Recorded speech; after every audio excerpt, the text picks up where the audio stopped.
Fatih Bob and Lubbers Muslim Bomb, Part 528V. As mentioned in this series, Slobodan Mitric gathered his knowledge concerning the shipment of uranium, which floated around somewhere, as well as the nuclear deal between a delegation of Dutch businessmen and a mixed party from the Middle East, in his round of penitentiaries, but especially in Essahim, where also Tinus Fen, the king of the underworld at the time in The Hague, was jailed for smuggling drugs.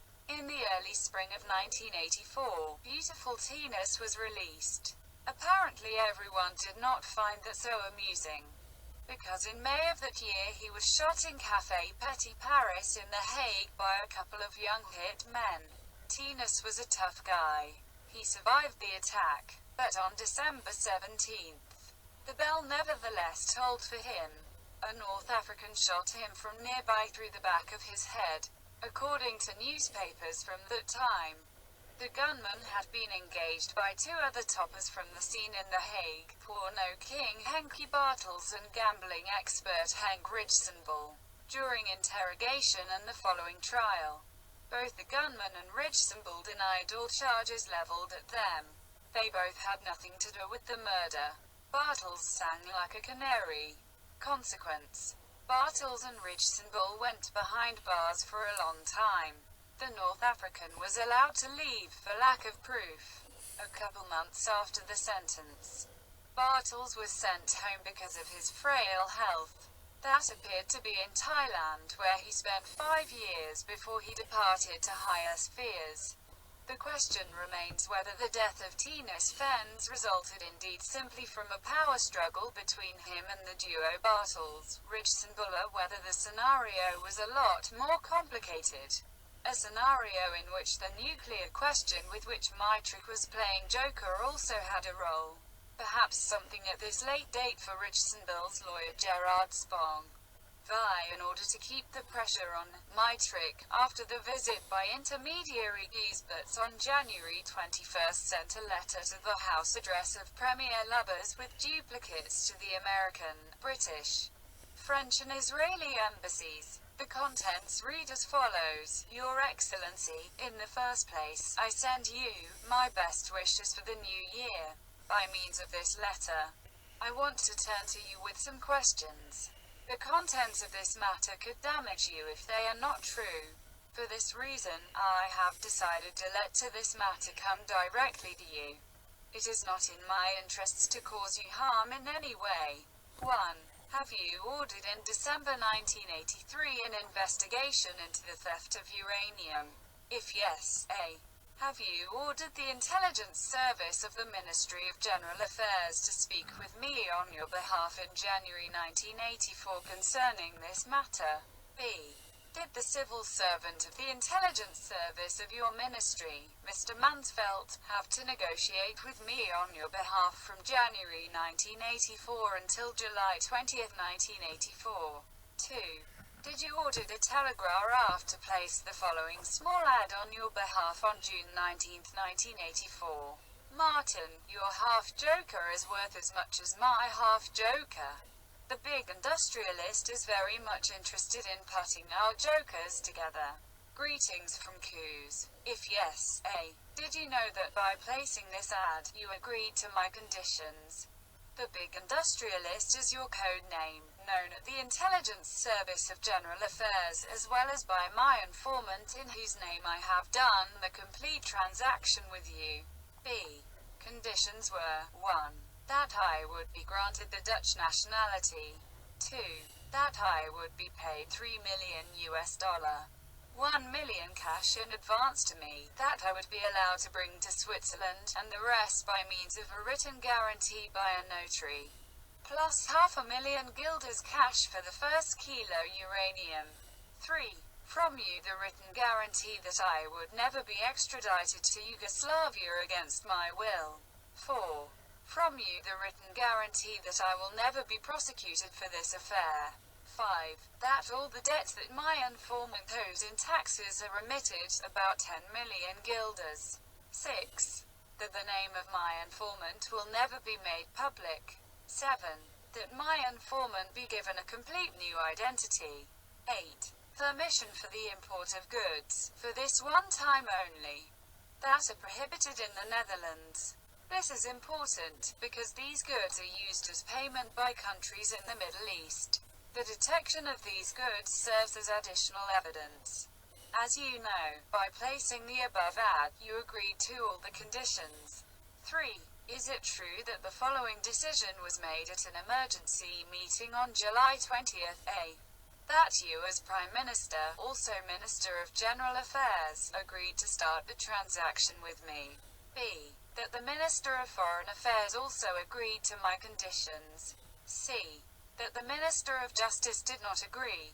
Conclusion. That the whole affair was covered up as a result of the negative position of the Minister of Justice as enacted by his advisers. Among others the public prosecutor Mr. Vanos. The risk that this uranium will fall into enemy hands and be used against the State of Israel will then be entirely your responsibility. Not to forget the 10 barrels of radioactive waste that were stolen from Philip Eindhoven and that are in danger of being sold to the IRA. 4. Do you know F. Giesberts? 5. Was F.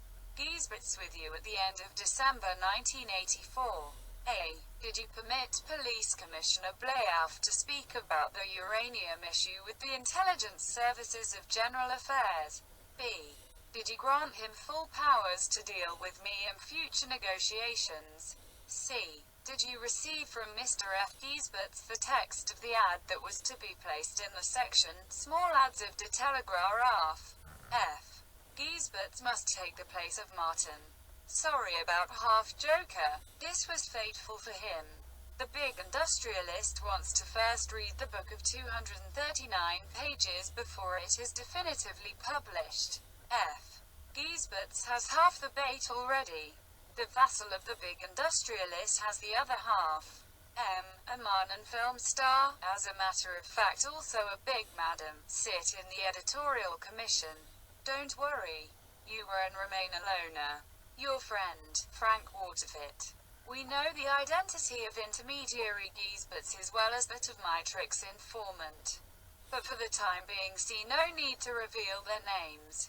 7. If we can believe the data from the letter Slobodan Mitrik wrote to Prime Minister Lubbers dated January 21, 1985, then the stolen uranium affair and, be it to a lesser degree, the secret negotiations on Cyprus lasted more than a year. From December 1983 to, in any case, January 1985. Quite soon after his first edict to General Affairs, Mitrik, according to the same data in the Scheveningen House of Detention, was visited by an agent from IDB, Dodge CI, operating under GAR. It was Koos Mansveld, who introduced himself to Mitrik as Mansfield. During the next months Agent Mansfield would visit his detained informant numerous times. First in Scheveningen and after March 27, 1984 in the Cupola jail in Haarlem. Those visits must have given the Montenegrinian karate expert the impression that his information was taken seriously by the IDB. Question is whether the above sketch of events is a figment of the imagination of the caged ex-agent of Tito or the naked truth. The latter. This we can distill from a report of a staff member of the Haarlem Detention Center that he wrote at the end of July 1984, when Mitrik was transferred to Leeuwarden. In that report, intended for his colleagues in the Frisian capital, he wrote, among other things, the following: during his stay here, the person concerned attracted the interest of the Foreign Intelligence Service, operating under the Ministry of General Affairs. Mr. Mansfield, a member of this service, IDB, paid him numerous visits. This all happened in consultation with Mr. Van Heil-Kamer and Mr. Vanos, Public Prosecutor in The Hague. We asked the RVD, Public Relations Office of the Kingdom of the Netherlands, concerning this affair. The then head of this office, also operating under GAR, Hans van der Boe, admitted to our enormous surprise that a civil servant from GAR had indeed visited Mitrik. Further, he do not want go. Van der Boe, I can only say to you that it is true. 8. Not long after his detailed letter to Lubbers dated January 20, 1985, the sleuths called in by Gar came to the conclusion that Mitrick heard a nuclear bell ringing, but did not know exactly where the clapper was. That was sufficient to lower the storm flag and proceed to damage control. In other words, eliminating loose cannon Mitrick. For example, during the appeal that the furious karate man had made in a lawsuit that 3 women had filed against him because of rape. Remarkable detail. One of the women was the former wife of Mitrick, informant in the uranium affair. The ex-agent of TITA vehemently denied the charges and claimed that it was a plot by the government in order to keep him behind bars and in this way to prevent him from bringing anything concerning the uranium affair into the open. For this reason, it was not astonishing that his lawyer at the time, Mr. HCWF. Mayer, in September of that year tried to place a number of persons on the witness list who were not directly involved with the so-called rape of the 3 ladies.